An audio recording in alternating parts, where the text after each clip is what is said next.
We will call this meeting to order. This is the informational meeting of the Sioux Falls City Council, and this is Tuesday, March 25th.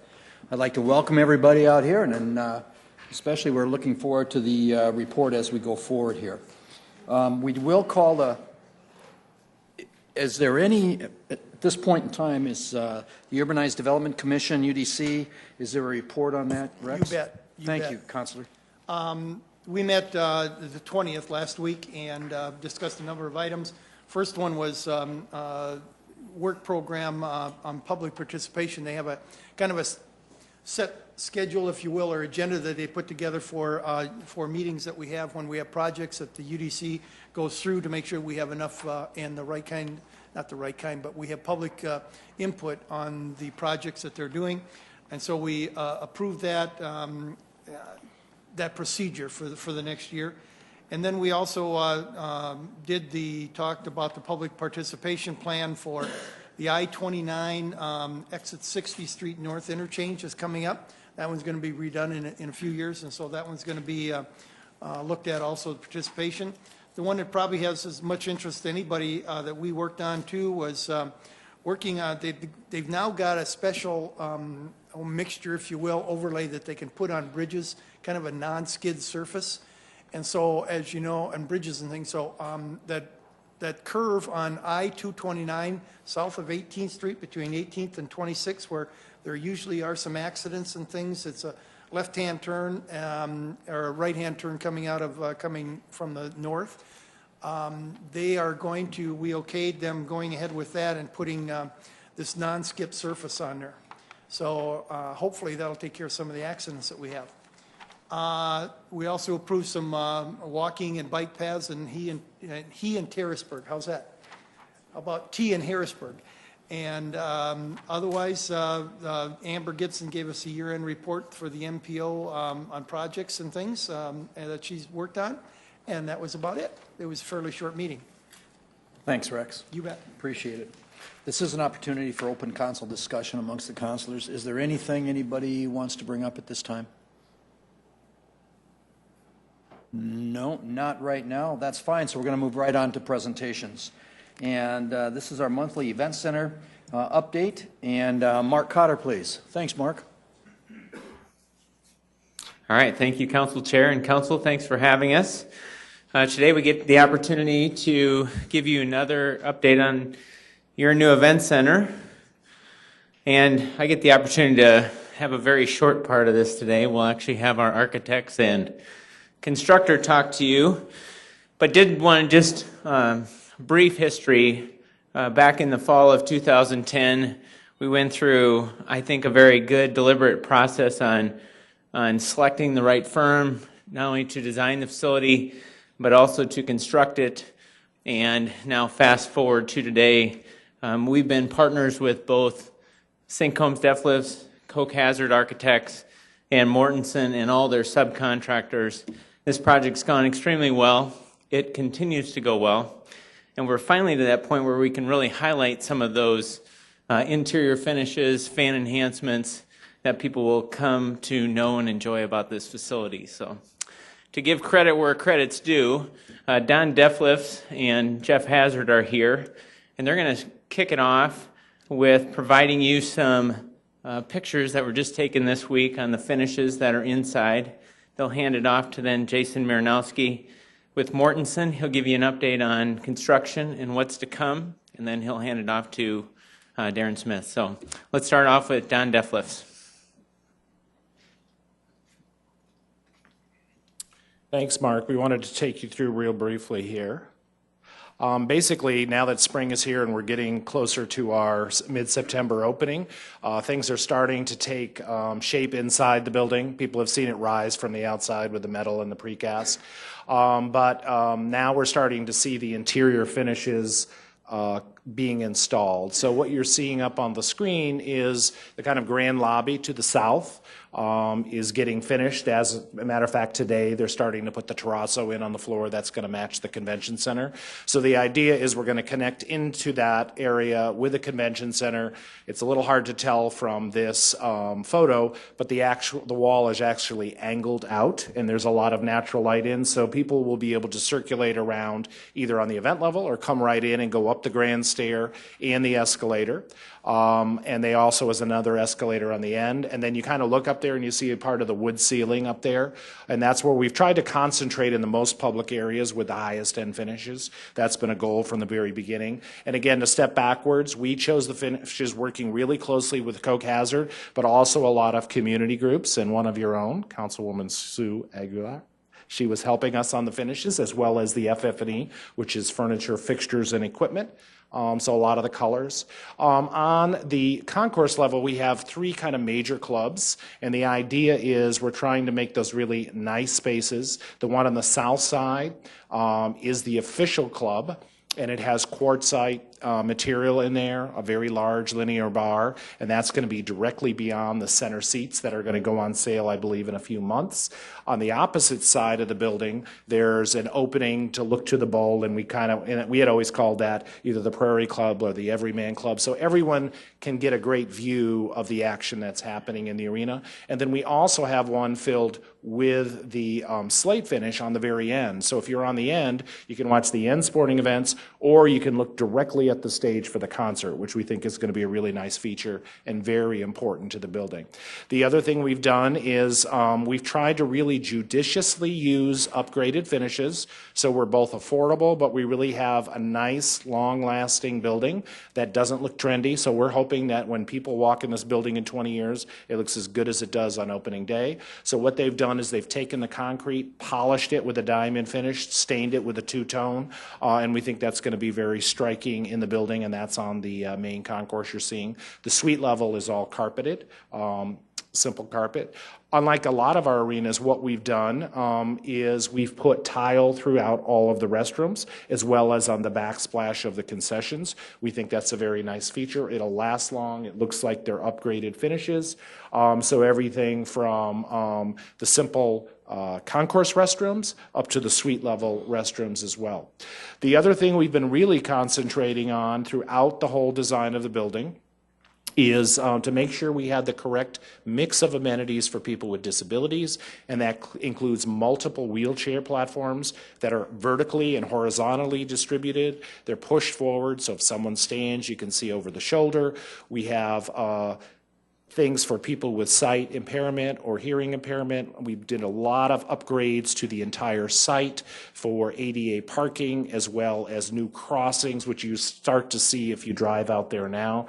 So what we've, after doing hundreds and hundreds of drawings with Coke Hazard and all of our engineers, and working really closely with city staff and SMG as the operator, what we've tried to do is really put together a building that's going to not only function but succeed and really attract a lot of different events. So if you go out there in the near future, you're going to start to see some of those finishes. The seats are about, I'd say, halfway in, about half installed. They're putting in the telescopic seats as we talk now. So really you can now get a sense of how the building is coming together and the intimacy of it, but it's still large enough, I think, to attract the very largest events to Sioux Falls. But if you kind of go in, remember next time you go in, the other idea we always had is we have multi-curtaining systems. So when you look at that upper bowl up there, we have a curtaining system that can totally close that off.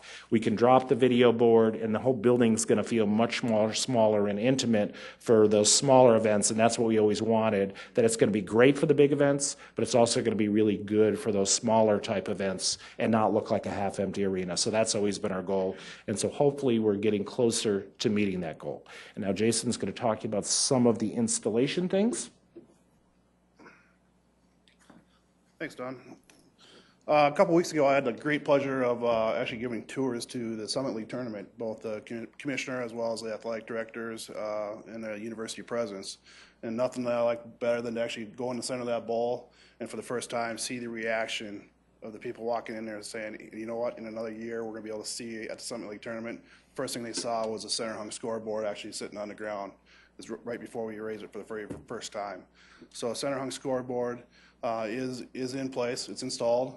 Can go ahead and fly up. It's actually up in the roof truss cavity space as we speak here now. Ribbon board is about 3/4 away installed around the bowl. The two end wall scoreboards are fabricated. They have not been installed yet. They will be installed here over the next few weeks. And then you also see the grand marquee sign above the front lobby space. All these are provided by Daktronics, local subcontractor. So they're all fabricated locally here. As well as, if you actually go out there today, you'll actually start seeing the audio systems come into play. Some of what we reported out before as relates to increasing the fan experiences is really the visual and the audio side.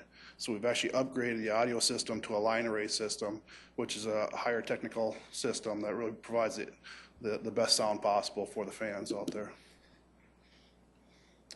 When you walk into the grand lobby space, kind of like what Don was talking about, we've also turned around and upgraded the experience as it relates to coming through that grand stair. It's actually a precast tread and riser system in between the stair core and where you see the escalators. And currently we're installed all the way up through up to the suite level concourse. So we have the upper level concourse to go. Some of you were asking me earlier about a crane inside the bowl, what it's really used for. Well, we're trying to bring the precast in from the center of the bowl onto the main concourse levels. Then we cart it over to be able to have an engineered device to be able to set these tread and risers in place. LED sports lighting. A few months ago, you also heard that enhancements that we had made. We got 167 LED sports lighting. They're functional. You actually saw half of them on here today if you were out there walking around on the tour before City Council meeting here this afternoon. Seating is going in, like Don said. We're about 50% complete with the seating. The upper bowl, pretty much all the permanent seating is in place.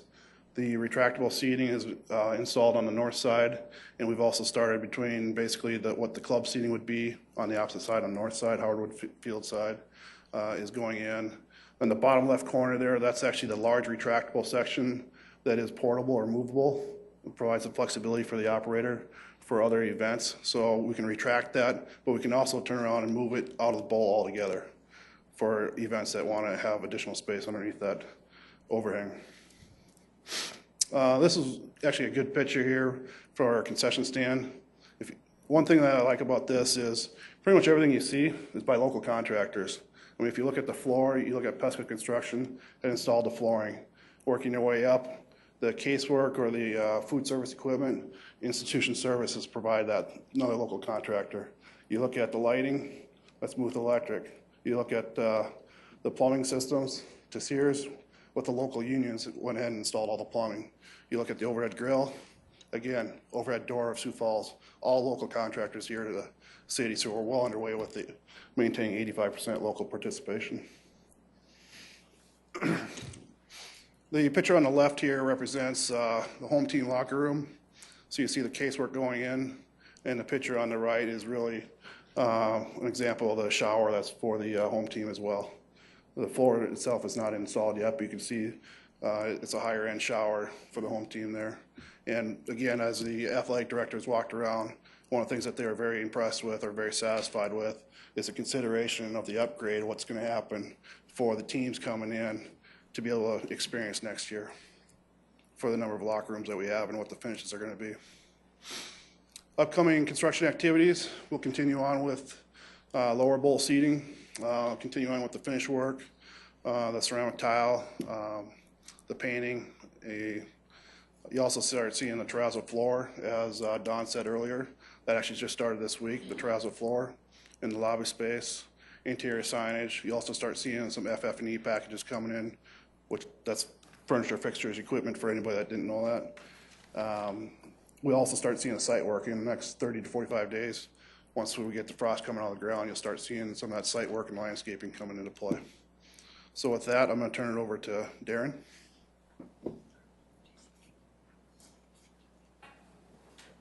Jason, thank you.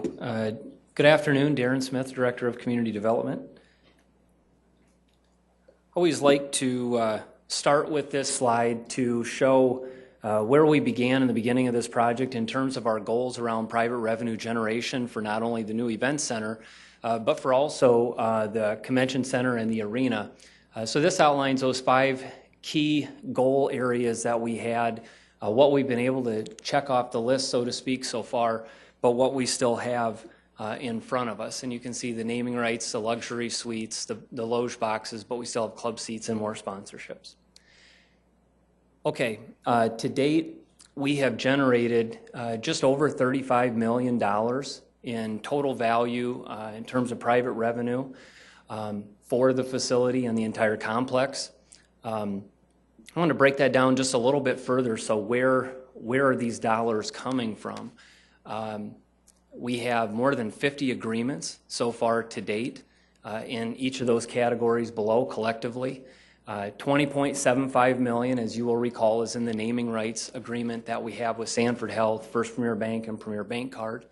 But we also have a total of $8.75 million in agreements for the suites and loge boxes that we sold. So in total, there were nearly 35 agreements in those 2 categories alone. And then we have over 15 agreements with sponsorships, some that are more significant than others, our signature partners, but also some smaller sponsorships that total approximately just over $5.6 million. Now, as you can see, the bullet point below that, sponsorship sales will continue. And on the slide before, you probably noted that the word sold out accompanies each of the goals except sponsorships. And that is because we will never, ever likely sell out of all the sponsorship opportunities that can be had in the new event center, the convention center, and arena going forward. So that's something that will be ongoing for a very long time. The last bullet point here, club seats, that is the last, really the final remaining premium seating product that we will go on sale with. And we've been targeting spring all along, but as you can see, we're a little more specific here in saying that we do anticipate launching the club seat sales as early as April, possibly into May.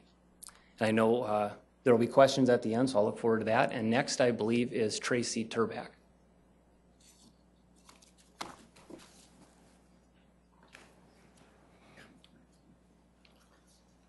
Thank you, Darren. Good afternoon. I'll wrap things up here today, and as we always do, we review the financial summary for the project.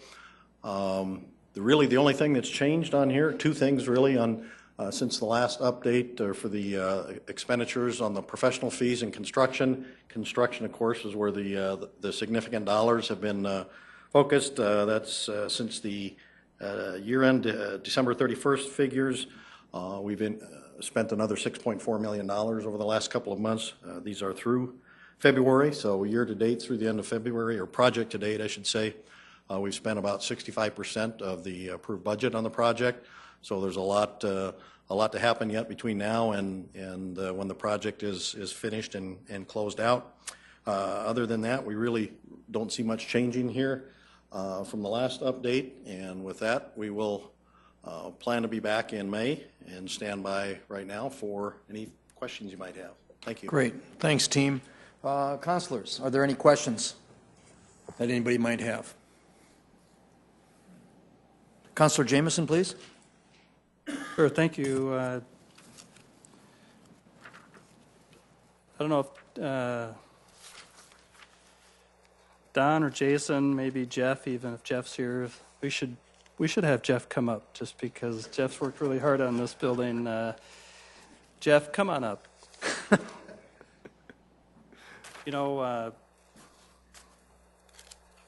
You got to be proud of what you've done and part of what you've been working on, and I think the community is. But as you see something like this come together and it's kind of now becoming real versus a paper or a computer animated drawing, how are you feeling? I mean, how do you think? Has everything worked out how you thought it should be or would be? I'm really pretty excited about it. I've been to a lot of event centers around the country, and I really think this is going to be by far the best mid-size event center that you'll see around the United States. I don't know that for a fact, but I'm feeling really very good about it. I think it's coming together very well. We've got a fabulous team that we're working with, and everyone has done their job well, and I think it's coming out well. All right, very good, Jeff. I agree. Okay, on design, Don, maybe the sound experience. All of us probably have experienced concerts at the arena, and maybe heard others complain that the sound wasn't as good as it.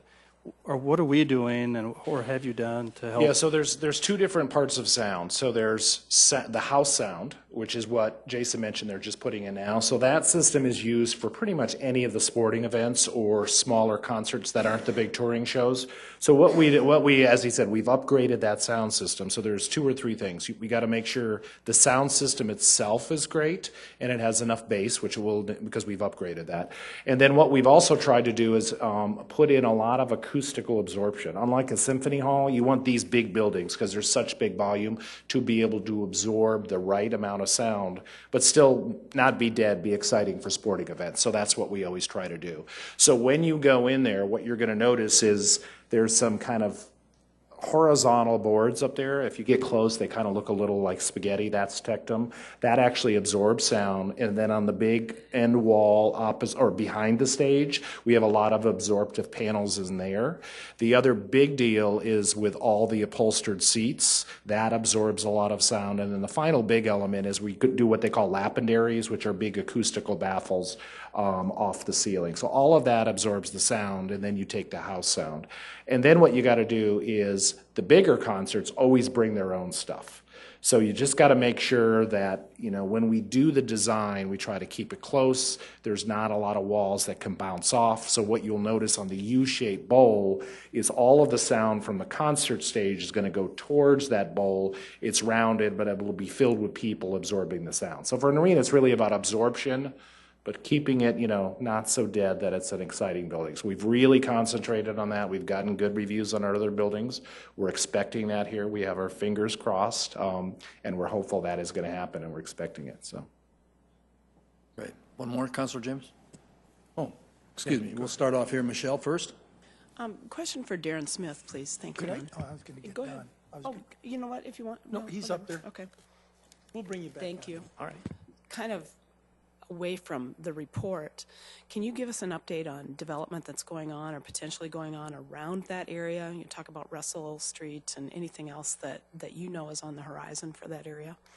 Yes, we actually continue to have a number of conversations. This is probably more a feeling and anecdotal than anything that I can put in front of you on paper, but we are getting having more and more conversations and getting more and more calls proactively from the development community, and not only locally, but at the regional and national level.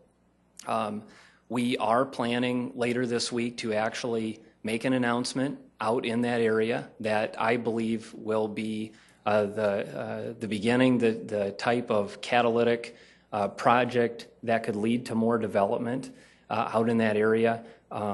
We continue to have conversations with the county about that work release site. That's been out there for some time. I don't think that's a big surprise or big secret. We've been very open about that, and they have too. And the development community certainly, that's a very appealing site for them, but there are others.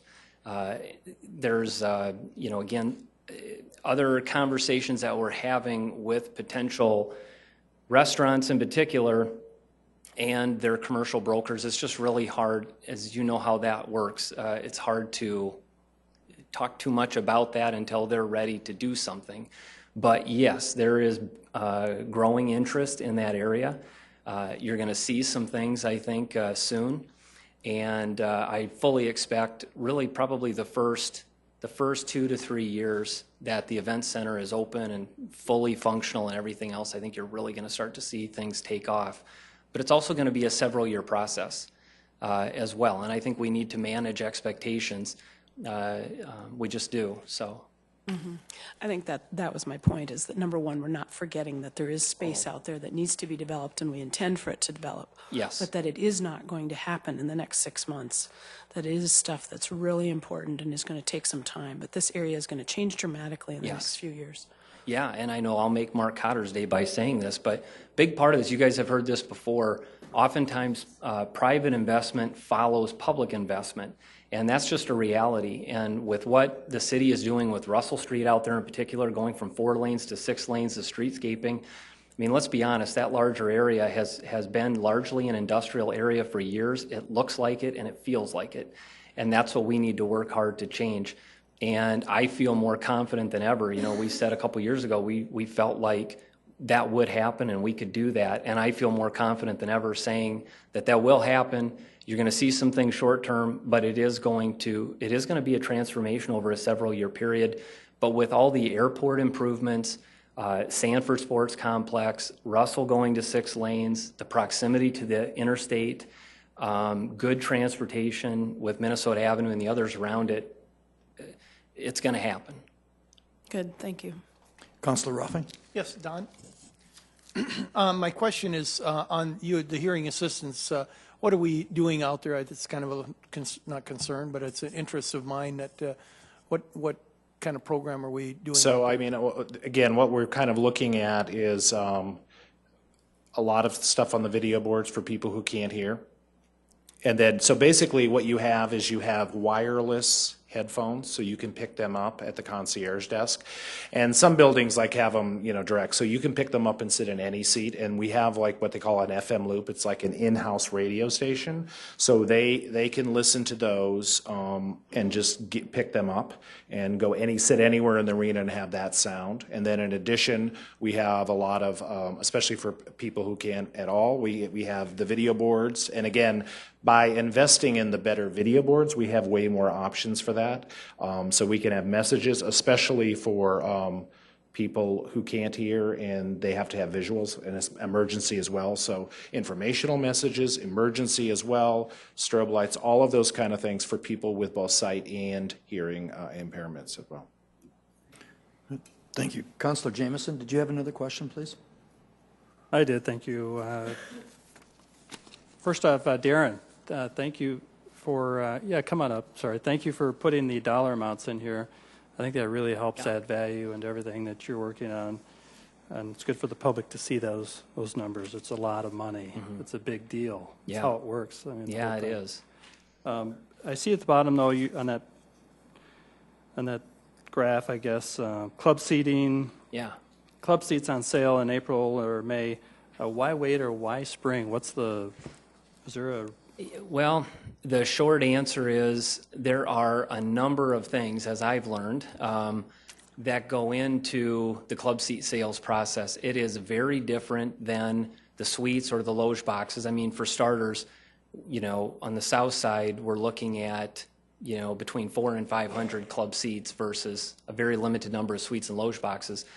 But some of the details, just to kind of give you a sense, and Ryan Query with Legend Sales and Marketing is here, and the ball has really been in his court, so to speak, along with Terry at SMG, and Ovations to some extent too, to nail down a number of things so we can go on sale, because that is our desire, to do that as soon as possible. But just a couple things. First of all, the seat manifest has to be completed 100% in every detail, because you can't begin to offer seats for sale to somebody and have anything change after that. And as you folks know, everything we do is not only held to this standard, it's even above that. We can't have any errors or mistakes with that. There are some events, there will be some things called infill seats. Relatively small percentage of the total number of club seats, but there will be this thing called infill seats. So depending on the event and the floor configuration, some of those seats will not be available for all events. We have to make sure we know how many of those events and exactly what they are. So when somebody approaches Ryan to purchase club seats and they have an interest to be in a certain section or row or whatever, they have to know what events will not be available in that particular seat, because they are buying that seat essentially, or the right of first refusal. So they're very close, as I understand it, to having the seat manifest finalized for the club seat area in particular. There are some issues with the teams that we anticipate being tenants in the building. And by issues, what I mean is, how exactly is this going to work with their season ticket sales process? and it's different for each of the sports. It's just, there's about 3 or 4 other things in addition to that. It has to be all done and perfect. So just a little hesitation in pulling the trigger until we feel 1,000% that that's the case. But we're close. One more, Greg. Well, last one, thank you, not for you, Darren, but probably Mark. Mark, I've heard you talk about in the past kind of extra money. I think some of the bids came in early under what we thought, and we had extra money in case we wanted to improve or enhance the fan experience. With the building as far along as it is, are there any other options left? Anything else for us to improve, or do we have any more money to do that? We continue to track and manage our contingency as well as Mortensen. Mortensen, we'll actually meet this week. And they've gotten far enough in advance, because when we started this project, the city retained $5 million in contingency to address unforeseen conditions, and if there was dollars available, then we could add more fan enhancements. Mortensen started the project with $2.8 million in contingency, with that same philosophy that they had to deliver the scope of work, but if, as the building goes through from foundations all the way to finishes, as their risk curve goes down, they can release some of those contingency dollars, and they have been releasing contingency dollars.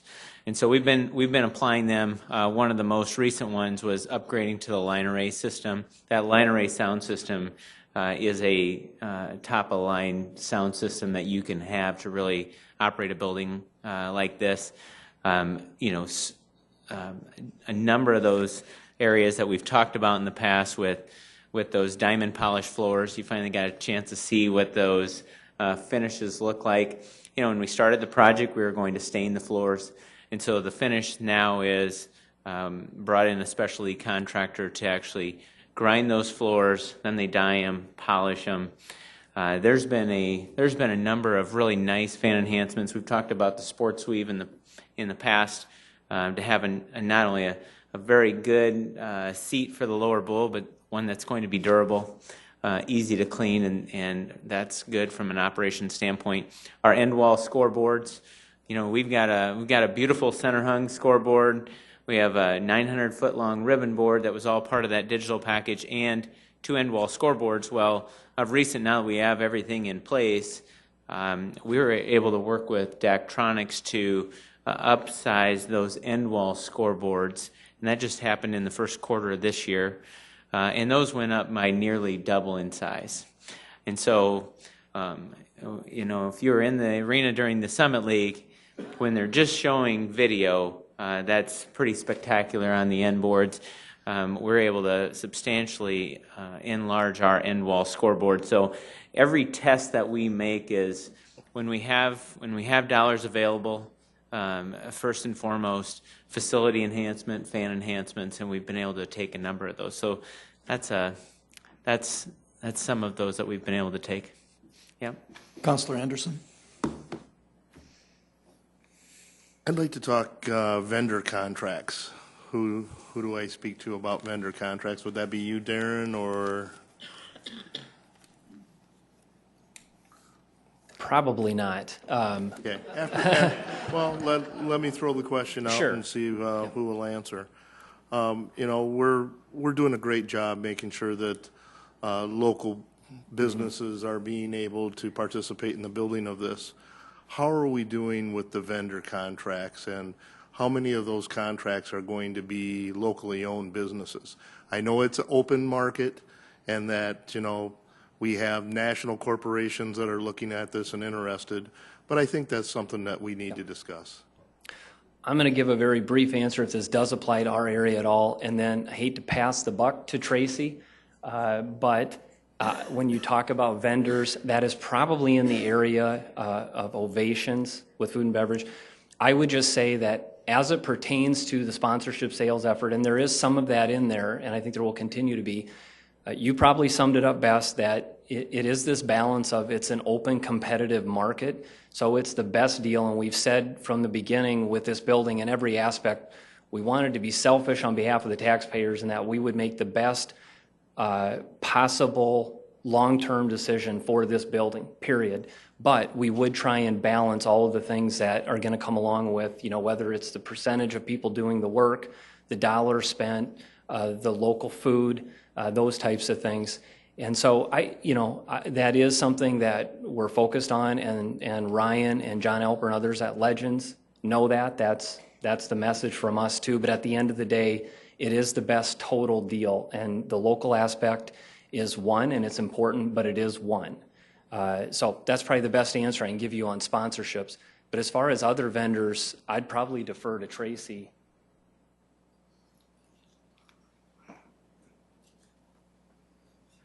I'm not exactly clear just what kind of vendor contracts you're referring to, but I assume that you're talking about once the building is open and operating, those contracts or suppliers and service providers that SMG will contract with to carry out the function and the activities in the building. And those contracts are really executed by SMG, so the city isn't involved in making those kinds of selections. Some are also going to be executed by Ovations as the food and beverage provider. They've got discretion to select their own product providers for their food and beverage largely.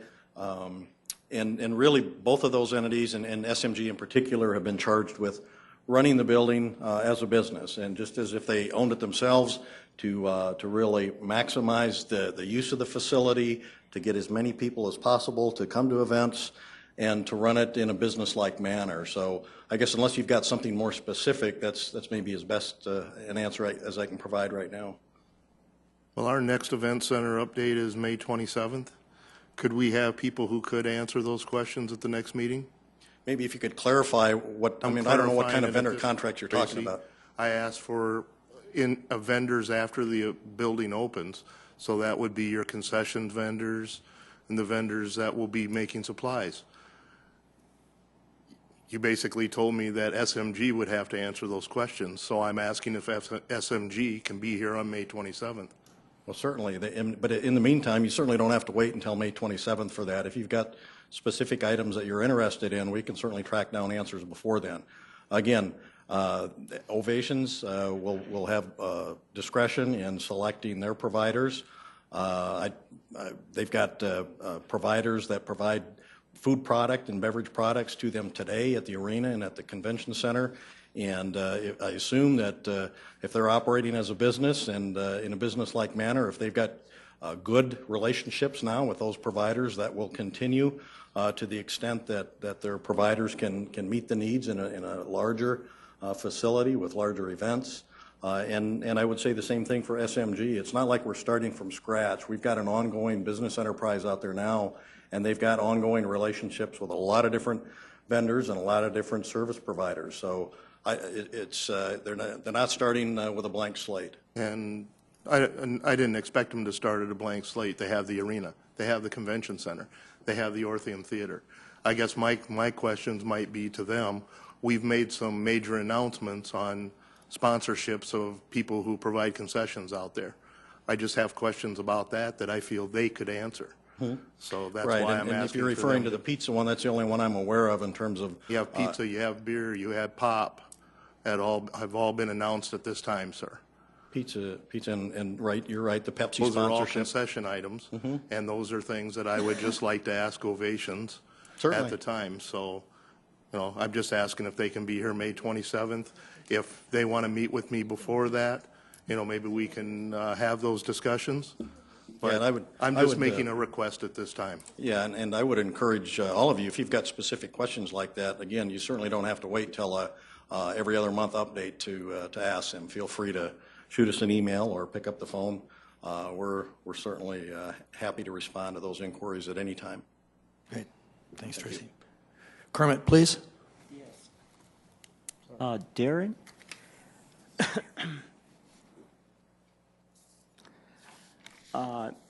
You've given us some information today about private revenue. As of now, is $35 million. Is that $35 million going to be exclusively used for operating expenses? That is the intent. Yeah, that's my understanding. Okay.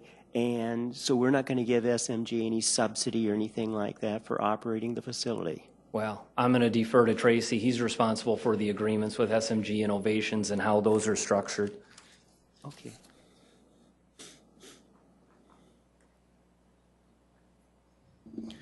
Of course, there are no guarantees in life, and particularly in business, there's never a guarantee as to how the future will unfold. But certainly the projections that we've provided years ago now, we certainly continue to believe that the facility will operate in the black.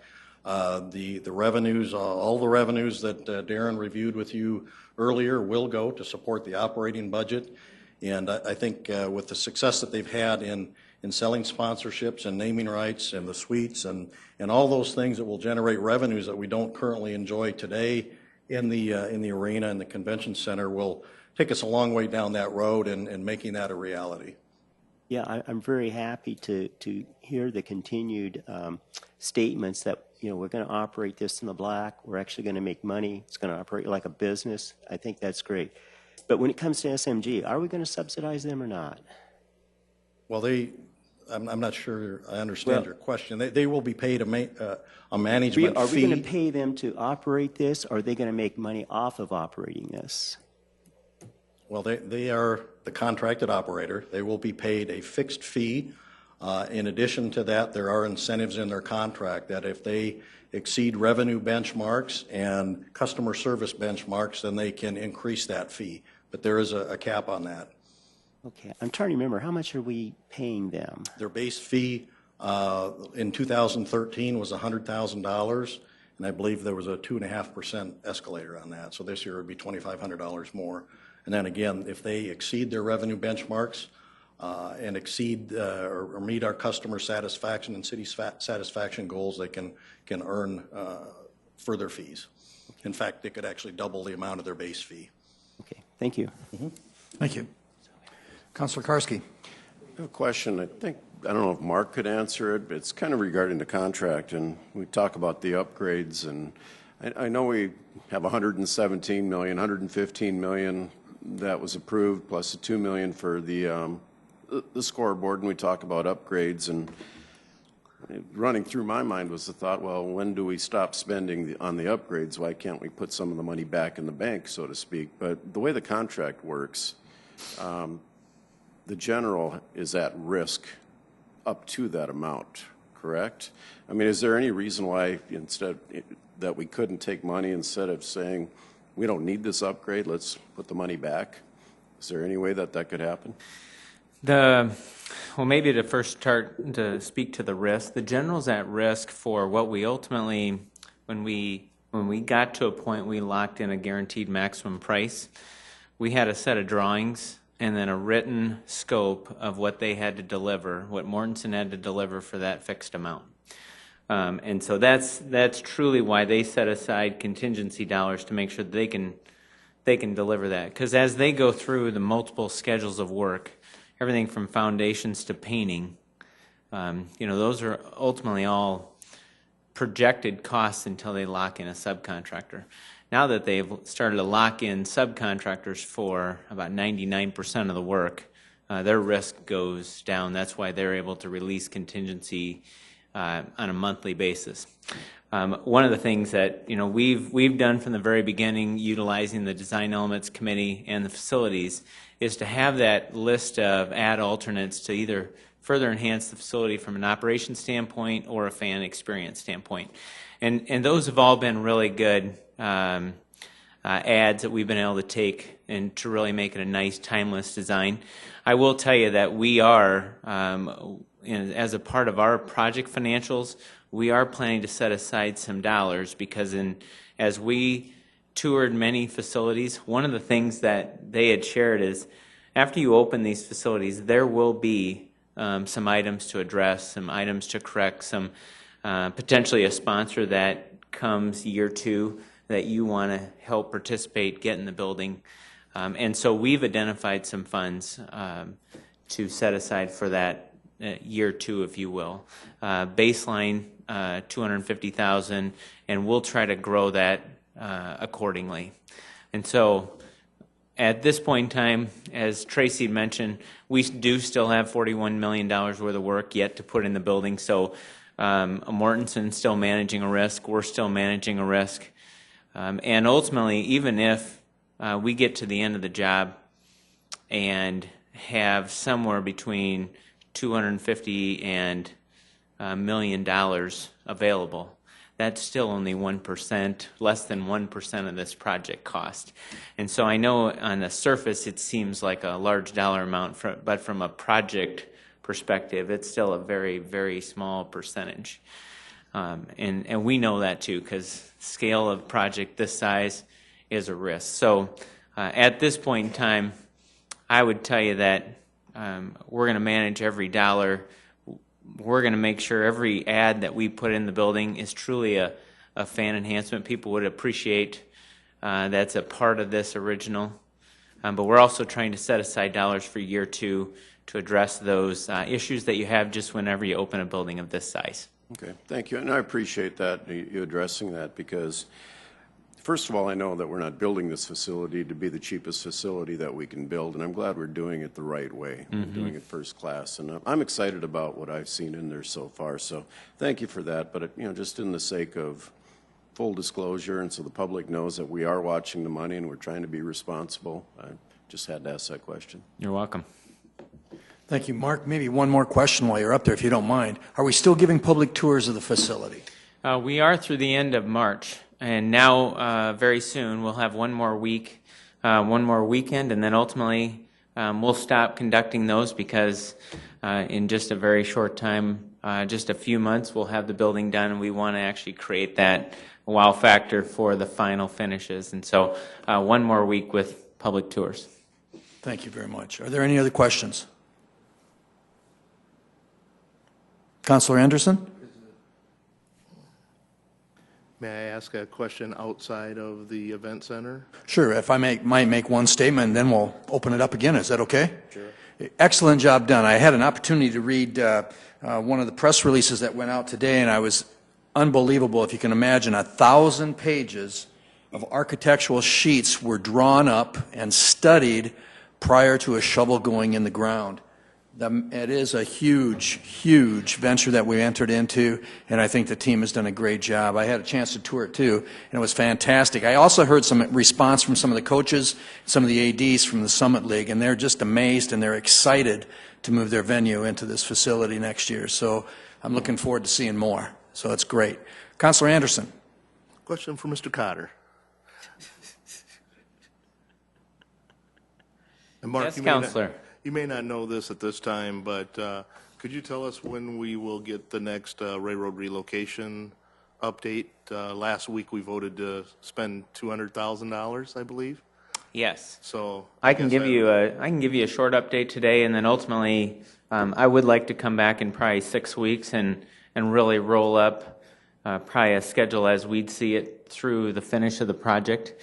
Essentially, just like every element of this project, it's not easy, and it's gotten larger and more technical in scope. And so the reason for the additional scope for the expert appraiser was because we can't, if you just look at the downtown rail yard as a warehouse, we can't just appraise the warehouse, if you will. As we've gotten into this further and worked with Burlington Northern, Federal Highway, Department of Transportation, there's a recognition that as a shipping system, you've got to look at a larger regional system to get a true picture of what that warehouse is valued at, if you will. So the additional work was for our first expert appraiser, Hosh and Associates out of Minneapolis.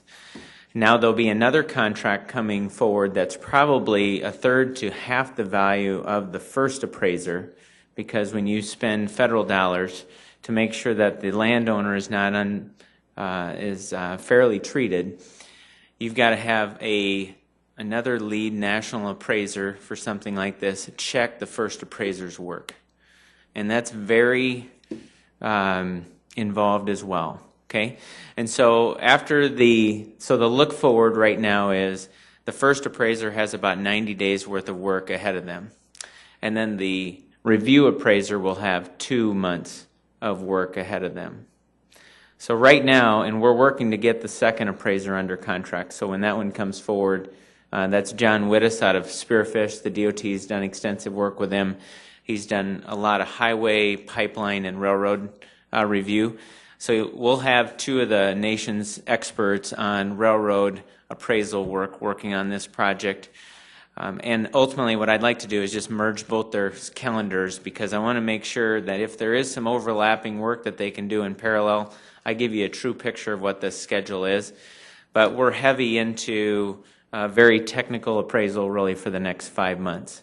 Our goal is to have our draft appraisal done in 90 days, for the review appraiser then to pick that up and do their 2 months worth of work.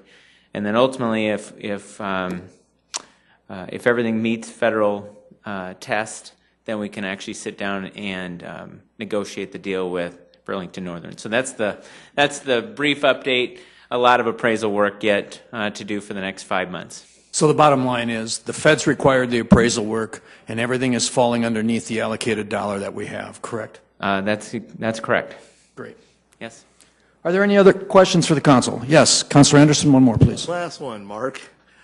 This morning as I was getting ready, I turned on the morning news. I like to usually start the day well, but not this morning. One of the things that I heard was that the federal government was going to raise floodplain insurance.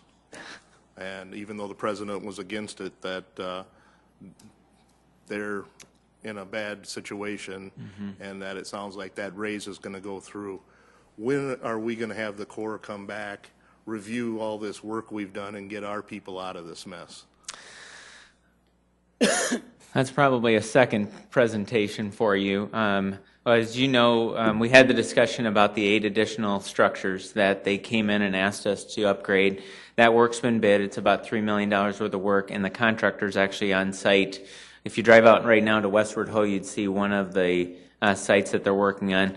The goal is to get those 8 structures done by midsummer.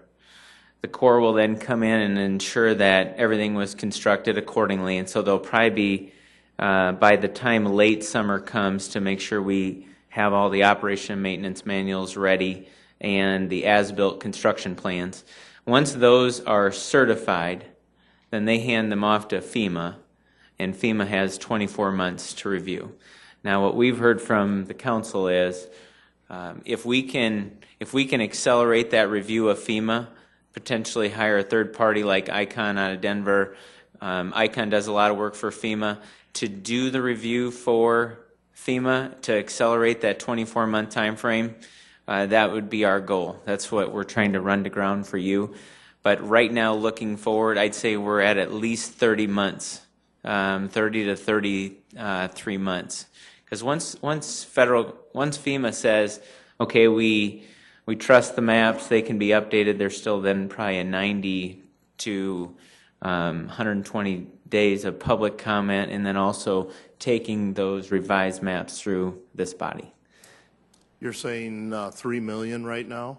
Where are we pulling those funds from? Or is that something that we need to approve yet? No, you authorized those dollars. I brought forward, and we had about $4.7 million in the bank, and some of that was from the state participating over time. But I want to say it was either December or January, I brought forward an ordinance with Tracy Turback to appropriate those funds. Then we immediately went to the market, bid it, local contractor got that $3 million worth of work. They've done the rest of the work as well. And so they know what they're doing. They know what the course procedures are. And we're working hard right now to get the construction work done. One more, Councilor Okay, then Anderson. to escalate this, is there any ideal of what that might cost? And is that something that you might bring to the council, you know, when we're talking about spending that extra money? That we still have some cash in our flood control account. So right now I'd like to be able to do it with our current dollars that are in the bank. But I don't have federal government hasn't had this question asked of them before. And so we're working it to ground. Thank you. Yep. Councilor Anderson, let me assure you that leadership has put those questions forward because this council did stress the fact that this is one of those things that we need to address as quickly as possible. So we will continue to do that, and we will continue to ask Mark and challenge Mark to bring us updates on both of these projects. And like I said, it was just something that I You heard bet, on the Ken. news this morning, and Yeah. first thing that came to mind was, Here we go again. yes. You got it. Are there any other questions? Never ending. All right, there being none, meeting adjourned.